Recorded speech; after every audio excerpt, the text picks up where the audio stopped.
Spotlight.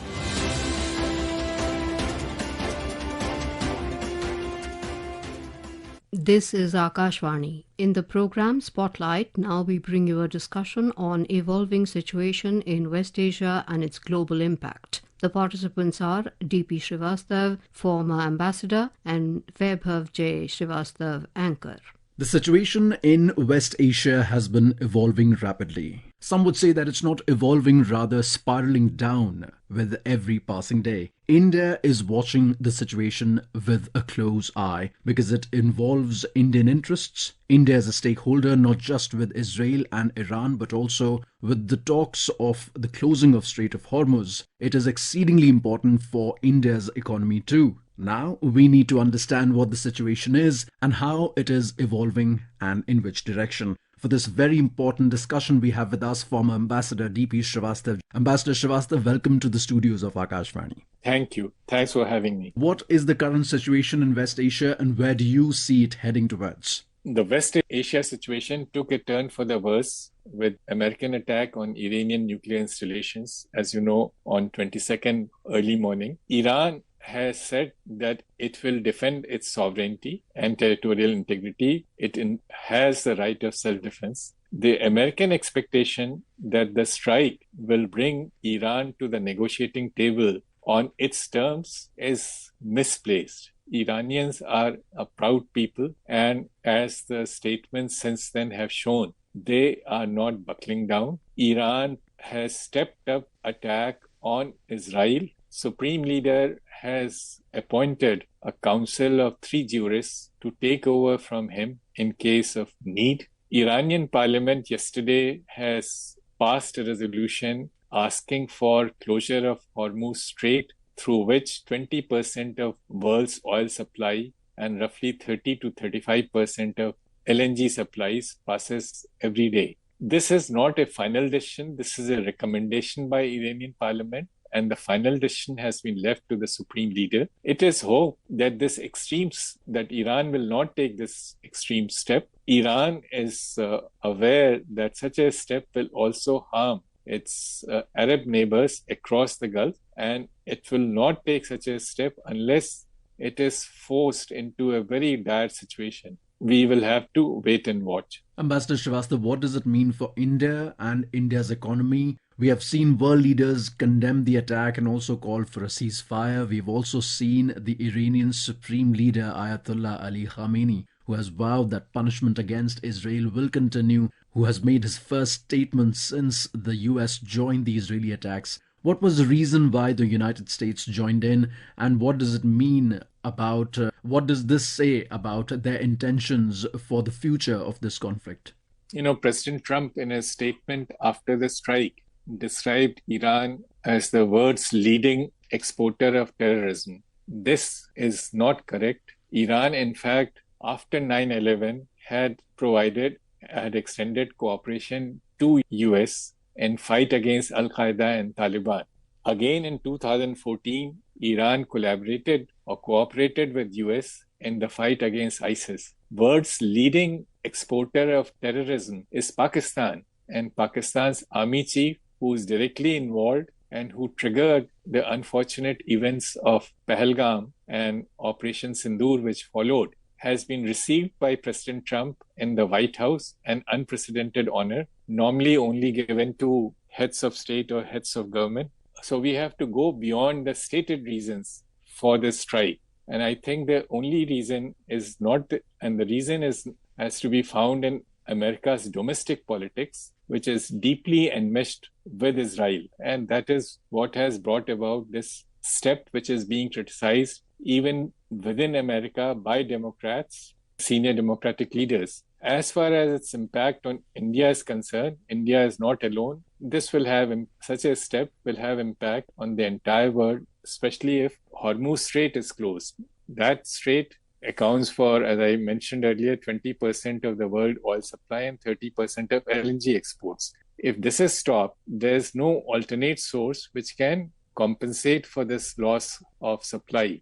20% of oil supply, currently world's total oil consumption is about 105 million barrels. So 20% will be roughly 20 million barrel or so on. Sure. there is no source which can compensate for this. To some extent, some of the oil supplies can be exported westward through overland pipeline running through Saudi Arabia and UAE, but the capacity of those pipelines is rather limited. So we are looking at a very, very grim situation. Oil is a fungible commodity. It's not simply the closure of the Gulf oil supplies will affect the world oil prices everywhere. True, and talking about the other countries who are stakeholders in this conflict, I think Pakistan has exposed itself once again. First, it was playing the religion card by being one of the Islamic countries and supporting Iran, but simultaneously it is also supporting the United States, which has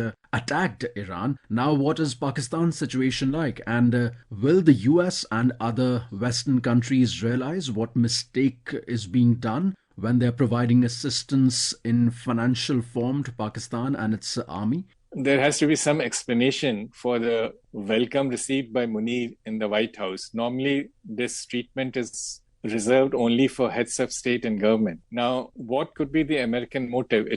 There was earlier a statement by General Kurilla, the head of America's Central Command, which looks after this region, that Pakistan is a valuable partner in fight against terrorism. He gave the example of Pakistan's help in arresting the terrorists involved in killing of 13 US soldiers deployed for evacuation from Kabul airport in August 21. This was very odd statement to make. US was forced to exit Afghanistan after spending $20 billion in assistance to Pakistan and losing countless lives. Because of the double game played by Pakistan, it joined the US-led coalition against terror and at the same time proceeded to undermine US position by supporting Taliban. Now, this lesson obviously is lost on General Kurilla, but given this fact, the background which I mentioned, Afghanistan or situation in South Asia could not be the reason behind change in American position and sudden warming to Munir. This has to be looked against the background of situation in West Asia and particularly Israel's attack on Iran starting on 13 June. It is no coincidence that Munir arrived in Washington only a day later on 14 June and had a lunch with President Trump on 18 June. Now, Pakistan is an immediate neighbor of Iran. In case of hostilities with Iran, US will need Pakistani help at a minimum to isolate Iran. It could go beyond that in terms of actually extending assistance to US in terms of intelligence sharing over flights and so on. And it may not be wrong or too far-fetched to assume that some of this has already been done, because you have to go back about a month in the midst of Operation Sindoor. IMF extended a fresh loan of $1.4 billion for Pakistan. This was in addition to release of a tranche of $1 billion out of existing commitment of $7 billion by IMF. Now, IMF is controlled by US. It has a veto. So there must be some quid pro quo for this generosity shown by the US. And this process probably started much before the actual strike by Israel. So in other words, Pakistan, given its desperate economic situation, has lent its services to the US and stabbed Iran in the back. We'll have to see whether this has a domestic repercussion, because at the same time, General Munir has been nursing, and Pakistan Army, it's not just a question of one general, has been nursing for decades a jihadi constituency, which has been brought up on the slogan of, fight against Zionist Israel. This is how Pakistan and Munir described Israel in his speech as recently as 16 July, where he talked about two-nation theory also. So this jihadi constituency would not be very happy to see this complete turn around in Pakistani position, and there might be domestic repercussions. But Pakistan Army and Pakistan is used to playing both sides of the street, and it has happily gone on to provide its services to the US. And of course, whatever the payoff, American priorities are in West Asia, but payoff, Pakistan will use it only against India. Let's hear Prasar Bharati's special correspondent Vinod Kumar's report. The International Atomic Energy Agency Director General Rafael Grossi convened an emergency meeting of the organization's Board of Governors in Vienna today, demanding the return of agency's inspectors to Iran's nuclear sites to account for the highly enriched uranium stockpiles. Speaking at the emergency session, Grossi revealed that Iran's key nuclear sites at Fordo, Natanz and Isfahan were struck by ground-penetrating munitions and cruise missiles, with damage likely significant even though off-site radiation levels remains unchanged. Let's hear his words. The weight of this conflict risks collapsing the global nuclear non-proliferation regime. But there is still a path for diplomacy. We must take it. Otherwise, violence and destruction could reach unimaginable levels, and the global non-proliferation regime that has underpinned international security for more than half a century could crumble and fall. Iran, Israel, and the Middle East need peace. For that, we must take a number of steps. First of all, we must return to the negotiating table, and for that, allow IAEA inspectors, the guardians on our behalf of the NPT, to go back to Iran's nuclear sites and account for the stockpiles of uranium, including, most importantly, 400 kilograms enriched to 60%. The IAEA chief comes as Iranian parliament speaker announced that Iran's legislature is considering legislation to suspend all cooperation with the International Atomic Energy Agency unless Tehran receives tangible guarantees regarding the UN nuclear watchdog's professional conduct. This is Vinod Kumar for Akashvani News from Dubai. So talking about Russia and China, China has called on both Iran and Israel to de-escalate hostilities immediately, whereas the Iran's Foreign Minister Abbas Araghchi has arrived in Moscow for high-level talks. What does it mean for the relationship between these two with the EU and America, especially in context with their relation to India? Because India is a stakeholder in both these and has remained non-aligned. Let me put it slightly differently. Before the eruption of war in the Middle East, President Trump said that he did not want to get the US involved in forever wars of the Middle East. And he was right. He was looking at Chinese threat, which is the most important challenge to American supremacy today. Now, this decision to enter the war on the side of Israel, and incidentally, this is a war of choice. What this change in President Trump's policy means is that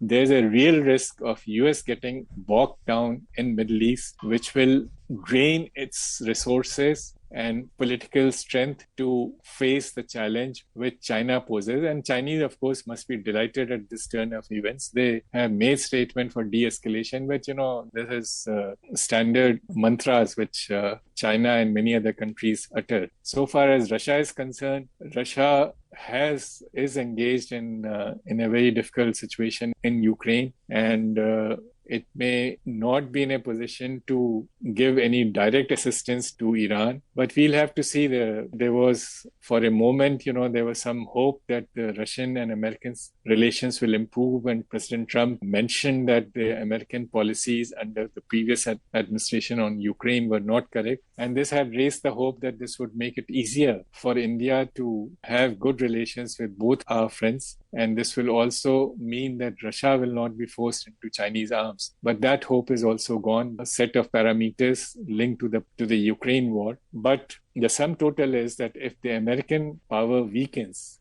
because of a long-drawn war in the Middle East, it will have less capacity to face the Chinese challenge. And this will have implications not only for India, for all countries along China's borders, ranging from Taiwan to Japan to South Korea to Vietnam to ASEAN countries, and of course India. From a humanitarian point of view, we truly hope that the situation improves, and whichever way the conflict goes or emerges, we hope that India and India's economy stay stronger. Ambassador Srivastava, thank you so much for giving us your valuable insights and your precious time. Thank you. You were listening to a discussion on evolving situation in West Asia and its global impact. The participants were D.P. Srivastava, former ambassador, and Vaibhav J. Srivastava, anchor. This program was produced and presented by the News Services Division of Akashvani. You can listen to it on our mobile app, News on AIR. This program is also available on our YouTube channel, News on AIR Official. Spotlight.